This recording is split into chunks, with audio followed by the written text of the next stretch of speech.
Isang buwan bago ang ikalimang State of the Nation address si Pangulong Ferdinand Marcos Jr. nagmarsya kontra kahirapan at korupsyon ng iba't ibang sektor na kinabibilangan ng mga religious organizations, civil society movements at progressive groups. Alamin ang detalye hinggil dyan kay Jomar Villanueva.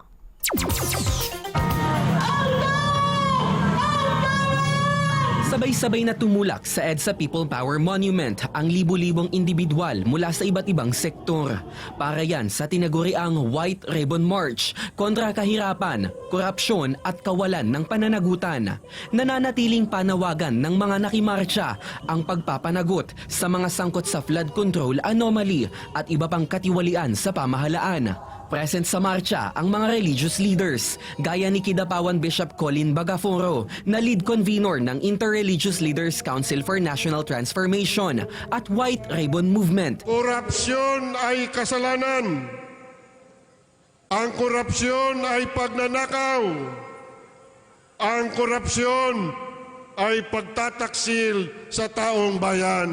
Maging si Bishop Efraim Tendero na dating National Director ng Philippine Council of Evangelical Churches at ngayon Global Ambassador ng World Evangelical Alliance. Dumalo rin si dating Chief Justice Maria Lourdes Sereno na nanindigang kailangan ng overhaul o pagbabago sa justice system ng bansa. Isang buong overhaul at ang justice system ay hindi pwedeng tagpi-tagping sistema ng pampalubag loob sa injustice, kundi ang pagbibigay ng hustisya sa pinakamalalalim na sugat ng lipunan, mula sa mga sugat sa pamilya hanggang sa malawakang pagnanakaw sa kaban ng bayan at ang pagtraidor ng soberenya ng ating teritoryo. Pagdidiin pa ni Sereno, nagawa ng mga sangkot na magnakaw at magtaksil dahil sa kawalan ng takot sa Diyos.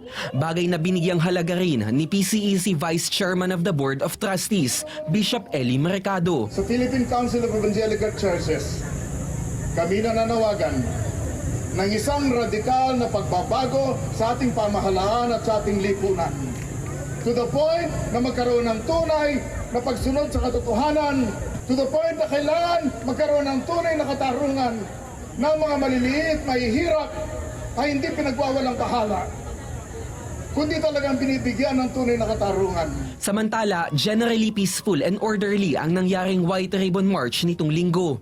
Ayon sa Quezon City Police District, nasa 3,600 ang bilang ng mga lumahok sa marcha. Kabilang din sa mga nakiisa sa White Ribbon March, sina Makabayan President Liza Maza, Labor Leaders Luke Espiritu at Leody de Guzman, mga dating mambabatas na sina Teddy Casino at Franz Castro, maging si Contra Daya Convenor Danilo Arao.